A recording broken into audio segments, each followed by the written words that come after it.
noches, estimados televidentes. Nos da mucho gusto y agradecimiento a ustedes por recibirnos en sus hogares.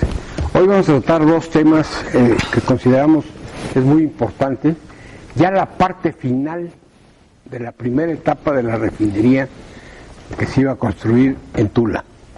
Y dos, vamos a hablar sobre algo muy delicado, que es la reunión, el video, uno de los tantos videos de la tuta, en la que habla con Eliseo Caballero, corresponsal en ese entonces de Televisa.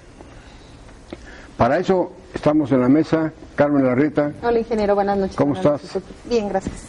Señor licenciado Sepúlveda, ¿viene usted con la espada desenvainada? Con la espada desenvainada. Como siempre. Claro, no le sirvió el viaje para calmar ánimos, no. Al contrario, se carga la batería. Claro. Bienvenido. Documentó la espada, la llevó y la trajo. Exactamente. Licenciado Gerardo Rodríguez. ¿Qué tal? ¿Cómo estamos? Buenas noches a todos. El problema es que tuvo 12 horas de vuelo pensando y maquinando una cola de cosas. O sea que hoy tenemos sangre. Y aquí Pepe llegó igual. Entonces, Pepe también, de veras, andabas de viaje.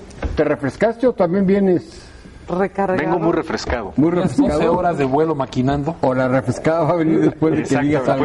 Puede ser. A ver cómo viene la refrescada. Bueno, pues, ¿qué opinas? Bueno, Luis, en el primer tema que tú ponías sobre la mesa de la refinería Bicentenario, parece que va de 2008 a 2014, se le empieza a poner punto final a una historia, creo, tristísima para el estado de Hidalgo, pero además un caso de estudio, digo yo, en términos de cómo no implementar una política pública. Hay que recordar que en el 18 de marzo de 2008, Felipe Calderón y su entonces secretario de Energía, Luis Telles, anunciaron la construcción de una refinería de poco más de 10,000 millones de dólares, que es más o menos lo que se tiene contemplado para el nuevo aeropuerto, para tener una idea de lo que representaba ese proyecto de la refinería Bicentenario, que en teoría estaría refinando ya petróleo crudo en el 2015. La capacidad iba a ser de 250,000 barriles diarios, la más importante a nivel nacional. Y ustedes recordarán que desde el principio algo olía mal.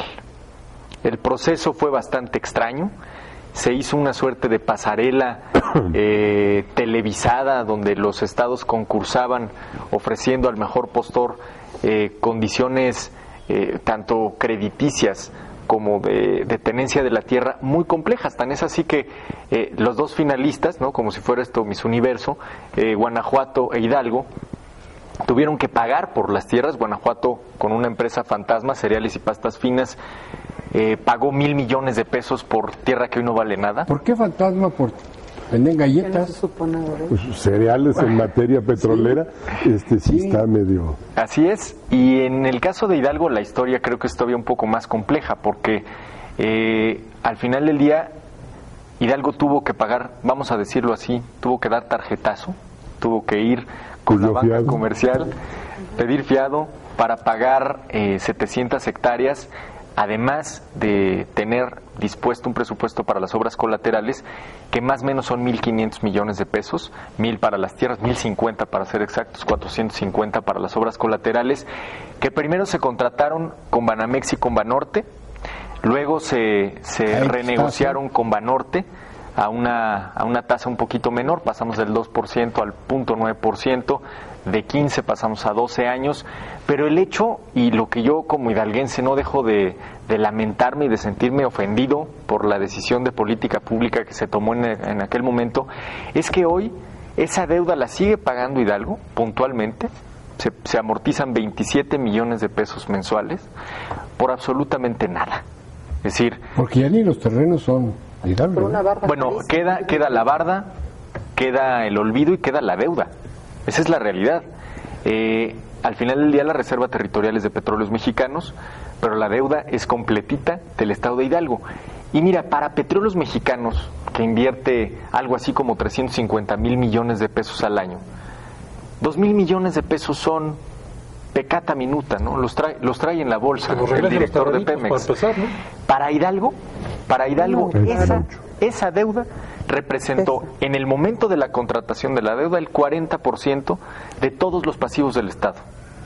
Hoy, a pesar de haberle amortizado algo y que hemos contratado nuevos créditos por los desastres naturales en los últimos años, seguimos trayendo una tercera parte de la deuda total del Estado, es ese terreno, esa refinería, ese proyecto inacabado, esa refinería imposible. Entonces, me parece que cuando en el país se hablan de grandes proyectos de infraestructura, desde los trenes hasta el aeropuerto, creo que obligadamente tenemos que voltear a ver lo que pasó con la Bicentenario. ¿Por qué? Porque es el ejemplo perfecto de lo que no puede pasar con un proyecto de esta envergadura, ¿no? No puede volver a suceder. Así es.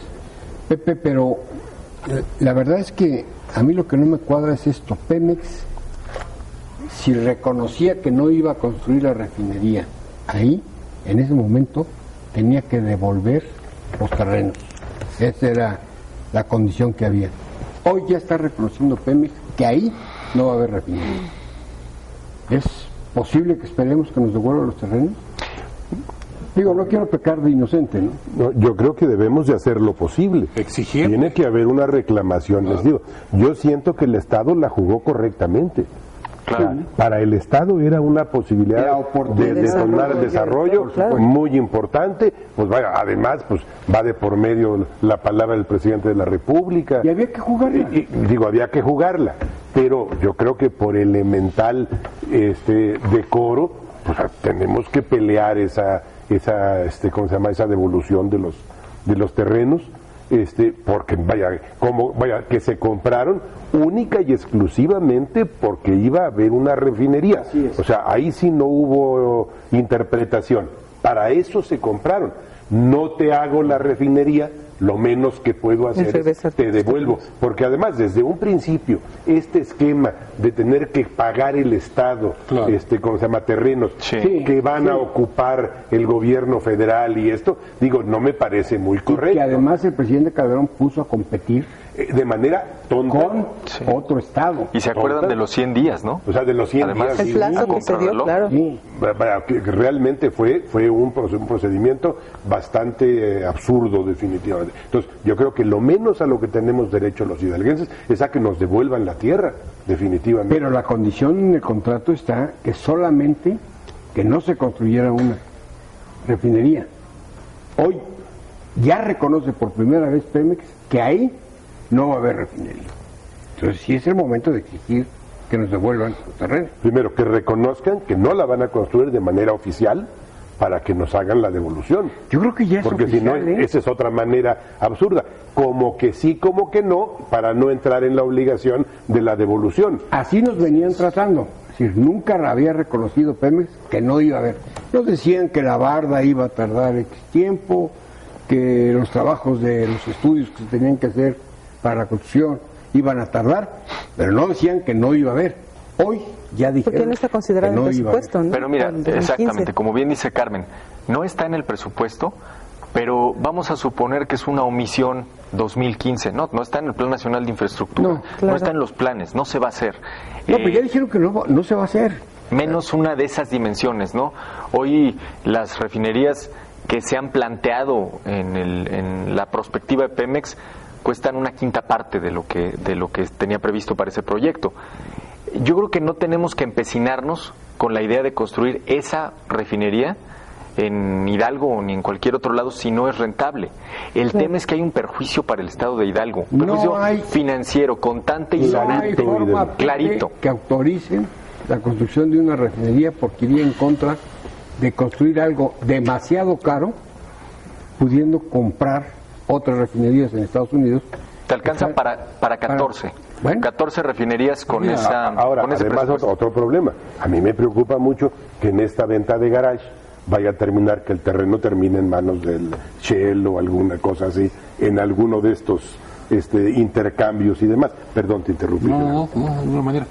Yo creo que debemos exigir al gobierno del Estado que le exija al gobierno federal la devolución, porque finalmente es dinero del público, el dinero del pueblo y dinero del Estado. Y que haya certidumbre, porque los hidalguenses hemos recibido baño tras baño del gobierno federal en cuanto a la obra de infraestructura en el Estado, estamos abandonados. Y resulta que nos quedamos callados, no hay ninguna protesta. Es más, lejos de protestar, creo que hasta la aplaudimos de que se llevaron el aeropuerto de aquí. Y yo creo que hay que exigir al presidente, a ver, En mi estado hay preocupación de la ciudadanía por estos proyectos que nos han hecho. ¿Qué proyecto se va a realizar o qué vamos a hacer ahí? Algo que exista certidumbre, porque nos quedamos en la etapa que estamos contemplativa, otros 6 años perdidos. Yo creo- Y el que llegue a ver se le ocurre. Yo creo, Gerardo, que sin lugar a equivocarme, que el gobernador Francisco Olvera sí ha levantado la voz. Pues, ojalá. Lo que pasa que Pemex pues no quiere soltar lo que ya tiene. Pues hay que tomar el terreno. Pues hay que tomar. Bueno, es otro. Pero Después otras exigir cosas. dinero. Qué bueno que no se fue de viaje, ¿eh? Qué bueno que no se fue de viaje. Es que el no se modelo valga. Atenco. Modelo Atenco. ¿Ya tienes preparado algo? Es que de verdad. Pasen por su Hay machete. mucha gente que padeció en la venta de los terrenos gravemente. Sí, y yo creo que algo que pocas veces se ve, Luis, pero que es muy importante y ojalá podamos socializarlo y compartirlo con la gente que nos hace el favor de vernos, y es que uno dice, bueno, ese dinero que ya está en las cuentas de lo que se debe de Hidalgo, pues ¿qué más da? Se debe y se paga con el dinero público, pero en realidad eso te presiona la calificación de deuda. La calificadora Moody's en los últimos 2 o 3 meses cambió la calificación del estado de Hidalgo de positiva a estable exclusivamente por esto. ¿Y qué significa eso? Si quieren ahora que Después del regresemos, del comentario. lo Vamos a platicamos. hacer una pausa. Recuerda, estamos en su mesa de diálogo y análisis de Visto Bueno Televisión. Nuestro correo electrónico, si tiene algún comentario que hacernos, vistobueno.televisión@gmail.com. Regresamos.